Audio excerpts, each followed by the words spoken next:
and welcome to North American Ag Spotlight. I'm Chrissy Wozniak. Today we're diving into a big question on the minds of every ag communicator, brand, and media professional.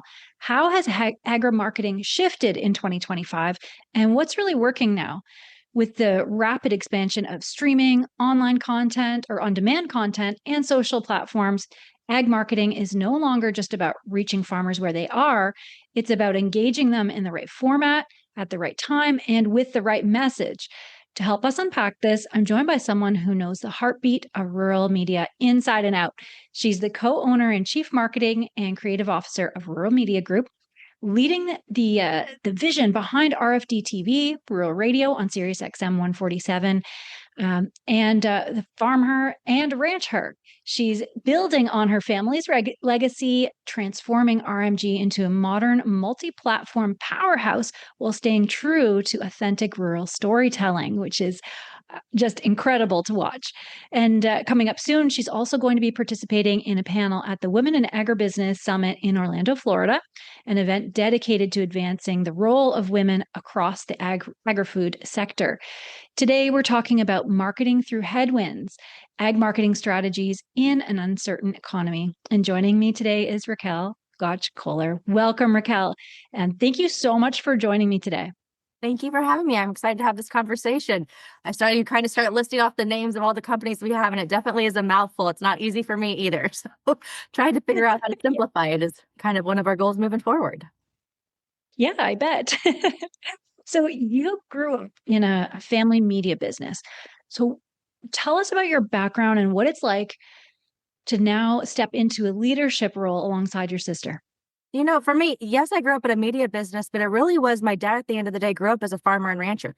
He was installed satellite dishes back in the day. So my sister and I actually grew up installing satellite dishes with our dad, and we would do that for dish networks and C-bands. And so, yeah, if you ask us how to install a satellite dish, even today, the kids are always asking me. I'm the one that has to fix anything that's technology based. But for us, we really grew up on that side of the business and following up with so many customers afterwards. How do you like your system? What would you like to see? And it really was one of those things that we just kept hearing more and more as we were installing them in rural America was that, you know, where are those networks for the farm report? Where's the ranch report? Where's what's going on in rural America? And just as things got more aggregated in media and consolidated to the city, news that was coming out of the heartland and coming out of rural America no longer was really there. And we just heard it so much that we thought, well, if nobody else can do it, we can do it. Of course, that was Dad's idea and we're his daughter. So whatever Dad says, you kind of do. So we just kind of followed in the family business and were right there with him and built this from the ground up. And RFD-TV launched in 2000. And then this year, in 2025, we're actually celebrating 25 years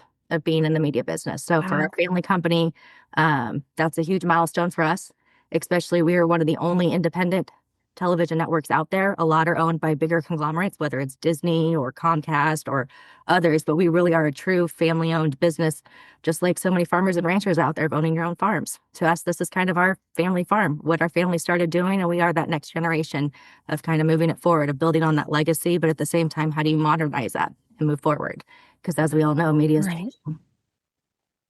Yeah, that's amazing. And RMG has always been rooted in rural America, as you said.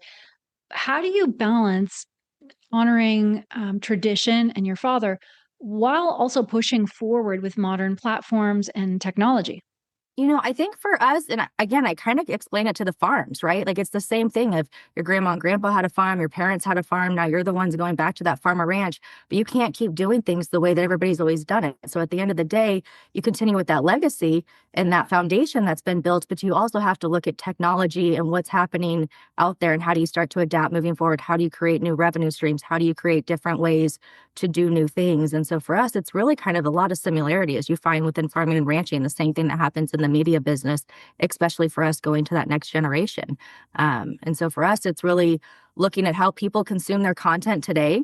And at the end of the day, it's not just one way. There are so many different options out there. And so it's how do you start showing up authentically in those different spaces and really meeting people where they are. It's no longer everybody goes in at the end of the day, turns on the television, and the whole family sits around a television set. That's a memory that so many of us have, but that just doesn't exist anymore.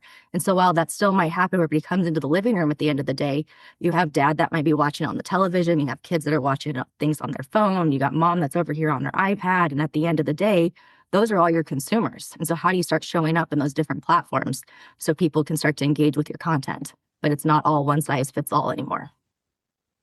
Yeah, great points. And you're right about the parallels with the family farm too, that you have to move forward. And what are the values from your father's vision that are so special and need to be preserved as you move forward in this way? For us, that's actually something that my sister and I have been talking a lot about over the last year. For those that don't know, we unfortunately lost my dad unexpectedly last May. And so for this last year, it's really, okay, as we're moving forward with that next generation of leadership, what are those values that really stand true to us and want to continue and moving forward? And one of those key words that I think resonates to so many of us is just resourcefulness. At the end of the day, we built this from the bootstraps going up. And so for us, that's something we really want to carry moving forward. Nobody has unlimited budgets and can do whatever they do. So it's really about continuing to stay authentic to who you are. That's another value for us, but really getting out there in the community, being a part of the people and listening to them of what they want to see and what they would like us to, focus in on. And that's really what guides us moving forward. But it's authenticity. I would say resourcefulness. Community is a big part of what we do, of just authentically showing up in these spaces. This isn't just a television network or a media network that's for the rural way of living. We truly live it every day. At the end of the day, my sister's kids are in 4-H, mine are in FFA. We live on a family farm. Obviously, my office is sitting out here in the middle of the field with cows in the background. And so it's just one of those things that we authentically live it. And we're part of this. And so I think we just see unique opportunities, and how do we bring that everyday life that means so much to so many of us to life on television and in media. Yeah, I love that. So in 2025, how has the way that rural audiences consume content changed compared to even 3 to 5 years ago? You continue to see that omni-channel shift. And so for us, when it comes to Rural Media Group and RFD-TV, RFD-TV was always the flagship. That's the family business. That really was our bread and butter. But as the content spectrum has shifted and new platforms have been introduced, that spectrum gets a little bit smaller and smaller, and that pie gets broken up into different ways. And so for us, each year, you just see the number of cable and satellite in general with cord cutting change. And so there is that side that you're getting decreased viewership on cable and satellite, but at the same time, you're seeing an uptick in streaming, in digital, and how do you show up on those virtual platforms that are there. And so at the end of the day, it's taking your content, as I said earlier, and really how do you show up in these different ways? But it's no longer just your traditional cable and satellite company, and that's the only way you can watch it. And so for us, you've really seen that shift, I would say, over the last 5 years. I think for the first time, actually, the Nielsen reports just came out that YouTube TV, or YouTube as a whole, has more households than anything else out there. And so that has to be a Wow, huge part of your strategy moving forward.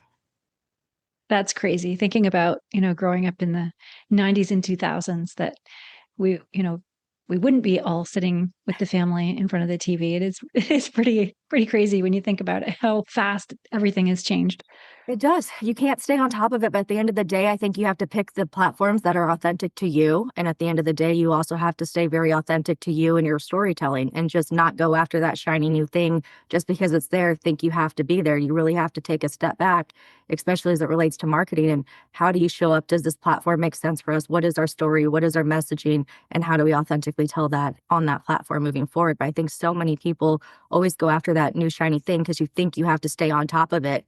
But at the end of the day, you can't just show up and then there's no connection. And so for us, it's really making sure that that heartbeat of rural America continues to show up, with RFD-TV, not only on our linear television, but our digital and streaming platforms, but our social media, to the events that you come and see us at.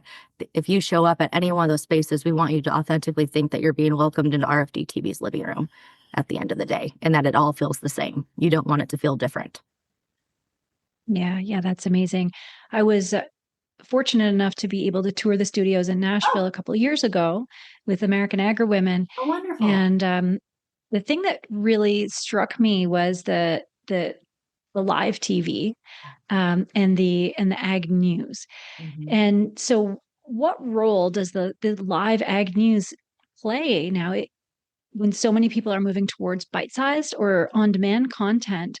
But what I saw when we were posting to our social media channels with American Agri-Women, people were like, I love that person. Oh, I love, like, there was such a strong bond, you could tell, with the industry. So yeah, so where do you see the live ag news going? For us, Ag News, the 5 hours plus a day is still going to be a big part of RFD-TV strategy moving forward. There is an audience that likes to turn that on and listen and tune in throughout the day within that 5 hours. They might tune in over their lunch hour that they come in. They might start their day through it, or they might be in the office and have the luxury of having a TV there that they can listen to it. We have so many people that also listen to it live streaming on rural radio on SiriusXM, so the audio version of it. So whether they're in the tractor or the truck or driving around, they can listen to it. So there are people that still like to have that background noise or have it there where they're watching it every day.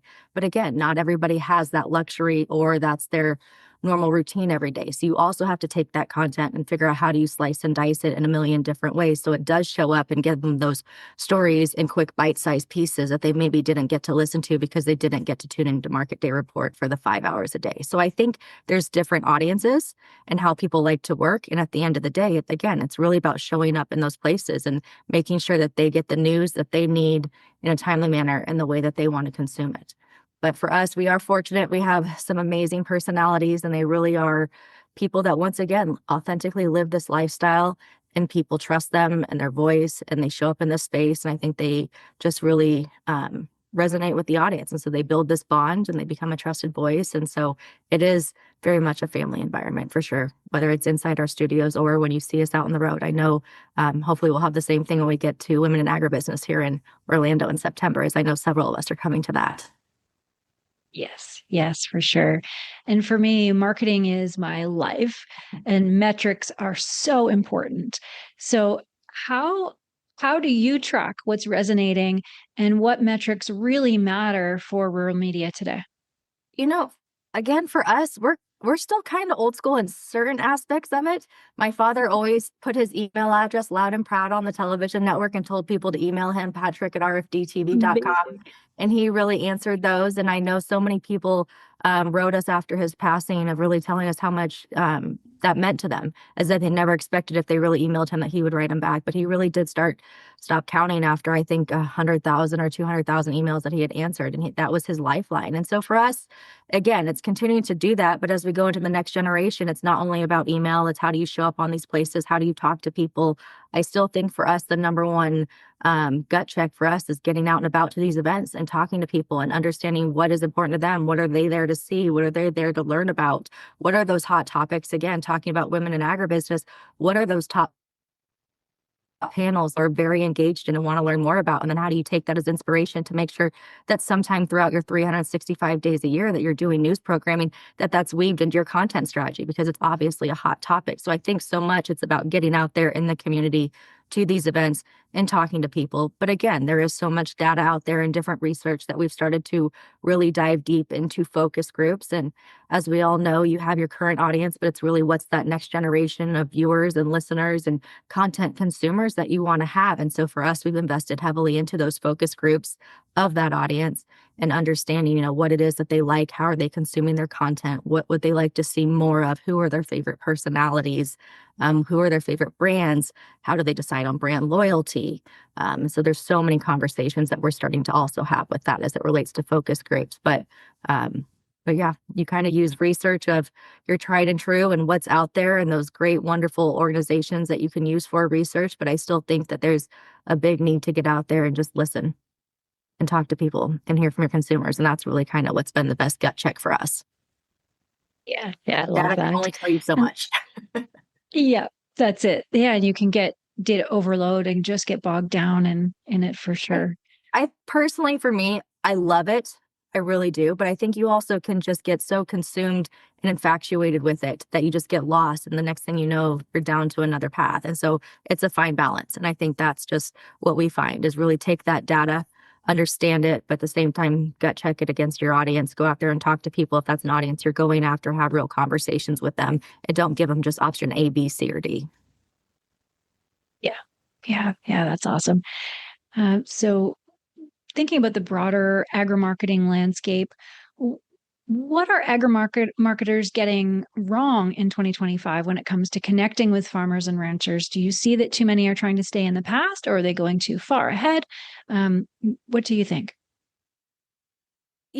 What's stood out to me that actually more than anything, it's kind of what's working that I like to kind of look into. And so for me, it's really, again, back to that authentic, that storytelling. I think you see so many brands that used to be front and center and was all about their products, and the characters were just kind of there to play a role within that. And I don't think it's anymore just hiring characters. It's really finding that authenticity within those lifestyle. Who are those people that utilize your product, trusted voices, trusted faces, that it's more about their story and there just happens to be there. And I'll use, the Lay's potato chips as a great example, right? Like in the Super Bowl commercial, it really was about a father that had a daughter there and she was going to be the next generation taking over it, and they're raising the potatoes. And then there just happened to be a Lay's potato chip at the back. But before, I feel like the Lay's potato chip bag used to be front and center.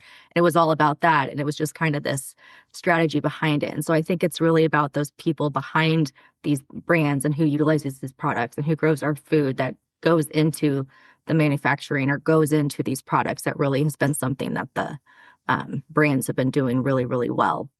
But I also think, those that are endemics understand it. Those that I would say are non-endemic, a lot of times there's still just a lot of stereotyping out there of kind of that entertainment stock value. And while it might be funny to some, it's not to the others. So it also can be incredibly polarizing. So I think, again, endemic brands really do it well. They all understand the authenticity of this lifestyle, but those that are, because, rural is cool and cowboy culture is popular and country culture right now is popular, everybody wants a piece of it. Which is wonderful for all of us, is it shining a light, but at the same time, you see a lot of those stereotypes still show up and they don't even realize that it's there. Yeah. And anybody in our industry that watches TV or Correct. watches movies, and you just shake your head and go, have they ever been around an animal? Like, that's ridiculous. Well, watching movies, why do the horses right? always make noises in movies, right? Well, within 2 seconds, you can tell if you're watching a new show that's coming down on Netflix if that person can really ride a horse or not. And so there's different things that, we sniff it out like that. And while I appreciate the content and its storylines and I enjoy it and I'm a consumer, but you also, there's some parts of it where you still have to have that authenticity and how are you showing up and how are they dressing and how are they writing and how are they being trained? And, I do think that's something that Taylor Sheridan specifically does very well. Is what he puts his actors through, and they really come out with a huge appreciation for this way of life too. You hear it from Faith Hill all the time talking about what she really learned when she was starring in, what was it, 1923 or 1883? I don't know. I get it all confused. Yeah, I get the numbers mixed up. But it is. And so I just think, again, that authenticity, but so much are quick to grab onto this culture, which truly appreciate, and you want to leave the gates open and you want to welcome everybody. But at the same time, I think there's still a lot of stereotypes and they still don't realize that they're stereotyping. Definitely. And when you work with ag brands, the question is always, or when I work with ag brands, it's always, where do we advertise? Where are we going? Is it all digital? Is it all print? So I often get is TV advertising still relevant for ag brands? And then, but now has digital taken the lead, or should they be everywhere? Try to be everywhere? I don't think you have age-old question. I don't think you have to necessarily try to be everywhere, but really try to understand who your consumers are and how are they consuming media.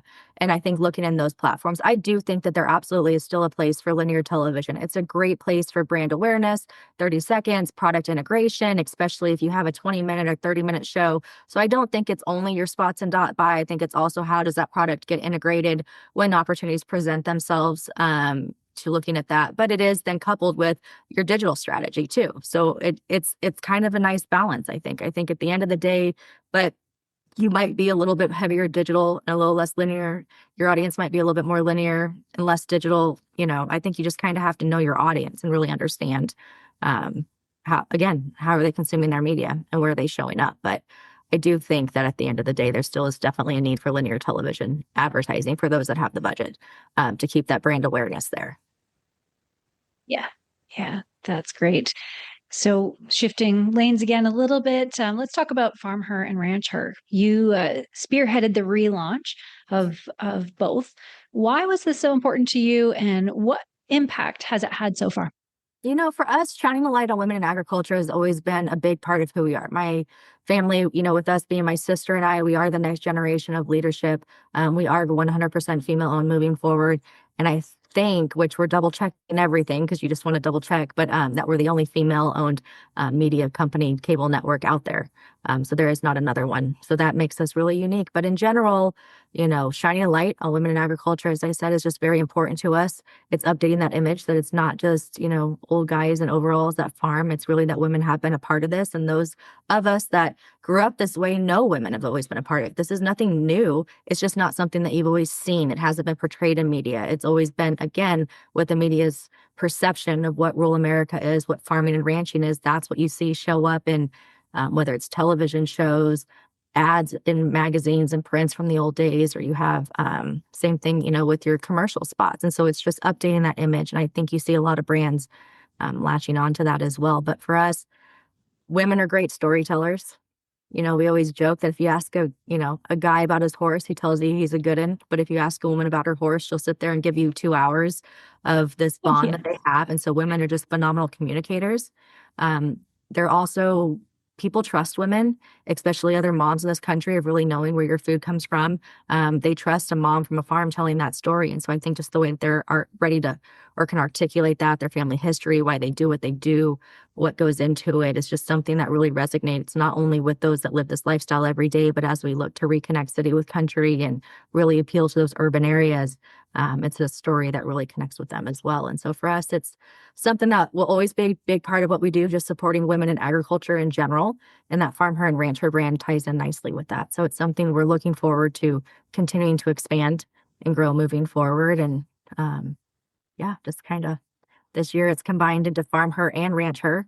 So we did have it as 2 separate shows, but at the end of the day, it really kind of made sense to kind of combine them more into one. There's a lot more similarities between women that farm and women that ranch, and there are differences. And so again, putting that title on it, yes, you may be a FarmHER or a RanchHER that you would identify as, but at the same time, again, there's a lot of similarities there. So we just felt like it was better to combine that show and tell those stories in the most authentic way and travel the country and draw awareness. So far, so good on us, and we look forward to expanding it. Yeah. And so where can people find FarmHER and RanchHER? And also, who do you target in the shows? Like, is it right across the country? Is it all areas of ag? It's all areas of ag. We have traveled the country. So this new season, you'll see us going up to Vermont. So we're visiting a maple farmer. I think they're doing some cranberries. I think there's also your traditional, corn, wheat, soybeans. I know we've done finger limes in the past from California. So we normally pick different regions that we go and visit throughout the country and do everything from those that might be more of an agritourism type base to those that are, large crop to small animal production to organic to just kind of the whole gamut that you see out there with women in agriculture. And that's what we like to specialize in. But right now the show's available on RFD-TV. The new seasons launch in September. So the first part here right after Labor Day. But then at the same time, we do have all the past seasons of FarmHER and RanchHER available on demand and streaming on RFD-TV now. So we have about 7 seasons in the past that you can go back and watch.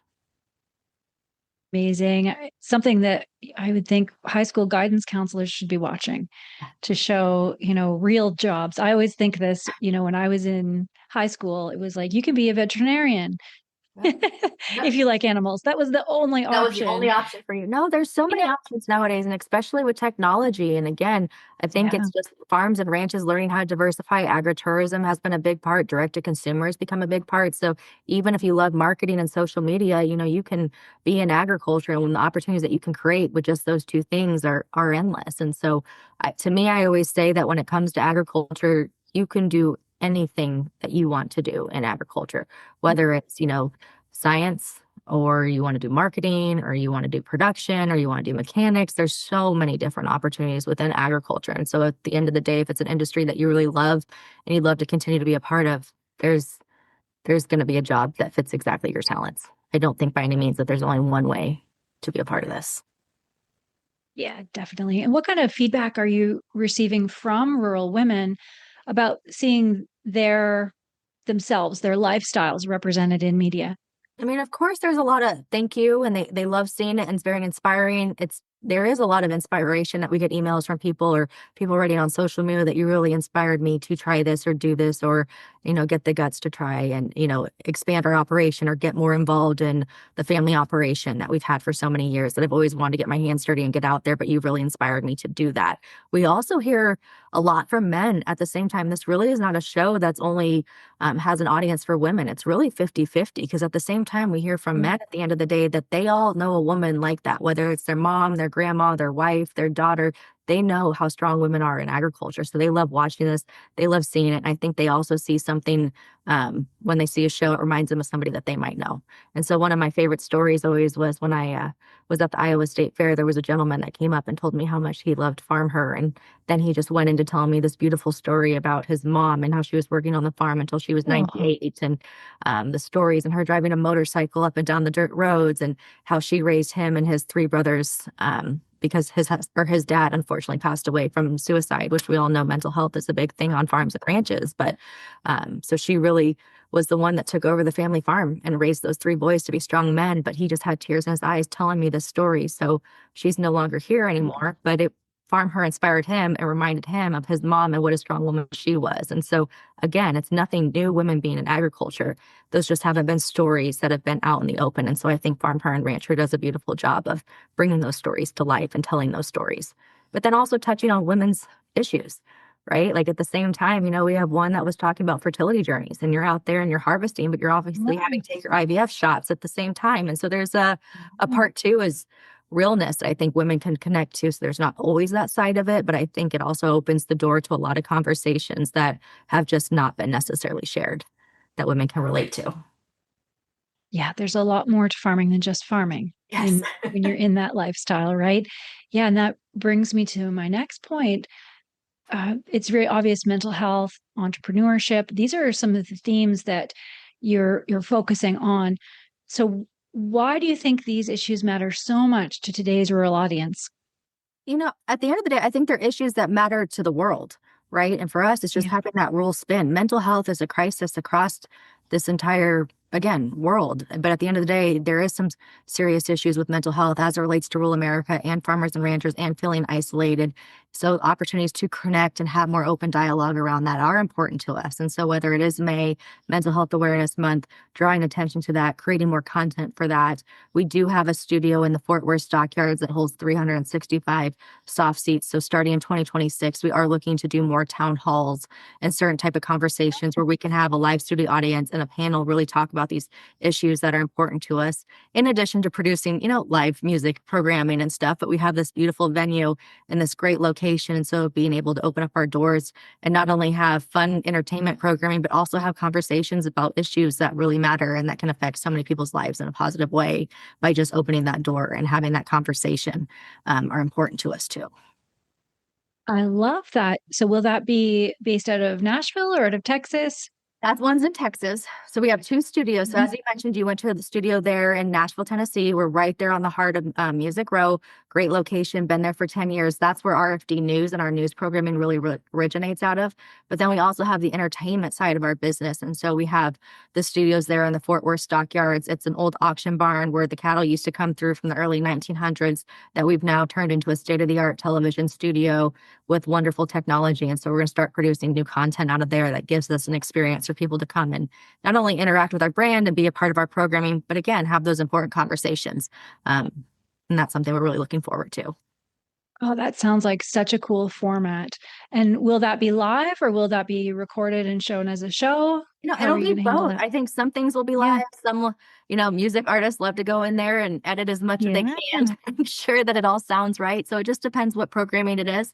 But there'll be different events, different festivals, certain things that we'll create, whether it's a bluegrass music festival and we create 13 shows out of it. Or again, when you have Beef Month and you have Mental Health Awareness Month and you have Pork Month and you have, Ag Week and Women's Month, right? Like there's different ways that with what the world or the country's talking about that much, how do we tie into that and start having honest conversations in kind of that sit down format town hall where we would have great panelists up there talking about whatever the topic may be and bring in those experts and not only let that live studio audience interact and ask questions, but also make sure that it's broadcast live to a national audience.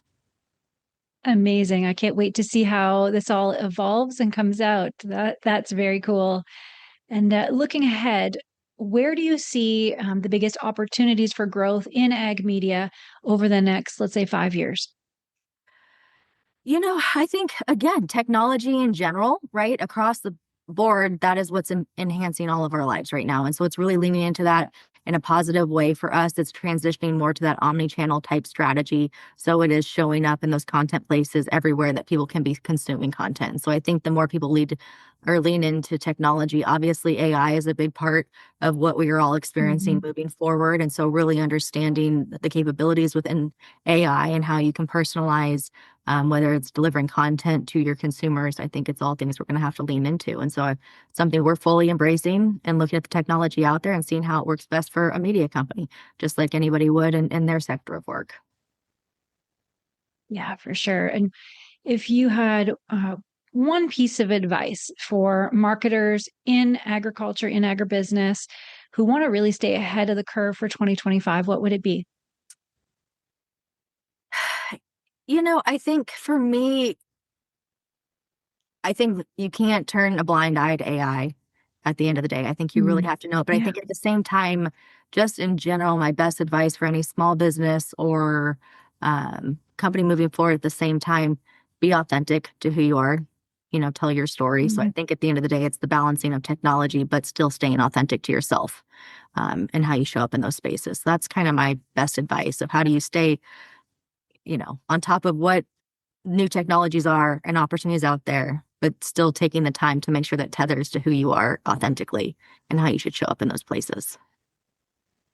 I could not agree more. I was at Ag Media Summit in Arkansas a few weeks ago, and what I kind of really absorbed there was the importance of humanity. So we need to really engage in technology and make us more efficient.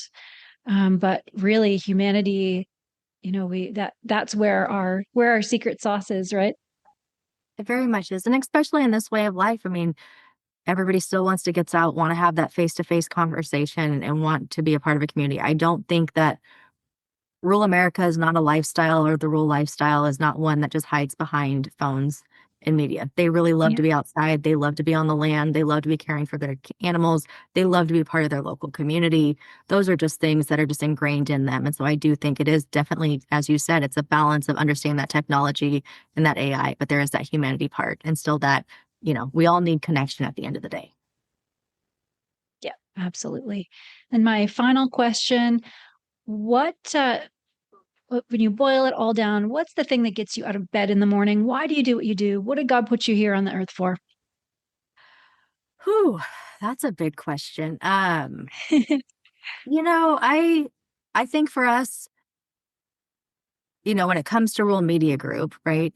We're a purpose-driven company. At the end of the day, we don't do this for just more eyeballs and creating great content. There really is a purpose behind what we do. And that's what drives me every single day. It really is getting up and showing the values of a, lifestyle that we grew up in and the values that my dad instilled into us and carrying on that family legacy. So it's not about the shiny new thing or entertainment. I think so much of that gets lost in media. But at the end of the day, everything that we do, it comes with a purpose. At the end of the day, for making those that live in rural America, enhancing their lives. And so it's something that we really take great pride in. This isn't something that we just do just because, it really is more of a purpose driven. And I think that's something that, is kind of what gets me out of bed right now. Of course, there's new content ideas of, oh, we should create a show about this, or we should do a show about this. But again, it all comes back to there's a reason behind it, because it's education, it's informing, but entertaining at the same time. And so, I would say that's what lately gets me up out of bed, which sounds like it's all work focused, but that's all it's been the last year. I'll be honest. It's been so much of that there hasn't been too much personal time, but I'm thankful that I get to live this lifestyle and, um, technology. You can still work from a farm and run a media company at the same time. So how far Yeah. technology has come, that wasn't the story even, 5, 10 years ago. Now that we can do it so efficiently, I think it just kind of allows you to create new opportunities for yourself too. Yeah, for sure. And that's so honorable. And I know on behalf of our industry, thank you for continuing this legacy and doing what you do. You're very sweet to say that. Thank you. Well, I look forward to meeting you in person in September in Orlando. So that'll be fun. Yeah, that's right. It's around the corner. It is. I know. Well, Hopefully we Raquel, can sneak away to Disney. yes. Well, thank you so much for joining me today, sharing your insights and your experience. It's it's just so clear rural media isn't just surviving the new landscape; it's actually thriving by, as you said, leaning into authenticity, storytelling, and really the right mix of channels. Yeah. Well, thank you for saying that. We appreciate it very much. So look forward to meeting you soon. Yeah, and to all those who are watching or listening, if you want to hear more, don't miss Raquel's panel at the Women in Agribusiness Summit. The topic is Marketing Through Headwinds, Ag Marketing Strategies in an Uncertain Economy on September 23rd in Orlando, Florida. It's sure to be an energizing conversation about what's working, what's not, and how brands can stay relevant in an evolving rural community. I can't wait to see it. Well, thank you. I'm And sure yeah, between now and then it's changing so fast that it'll be all new ideas even in 30 days from now. yes, that's it. Yeah. And don't forget to subscribe to North American Egg Spotlight on Spotify, Apple, Amazon. If you prefer video, we're also on Rumble or really wherever you listen to podcasts. If you like this episode, I would love it if you shared it, and have a great day.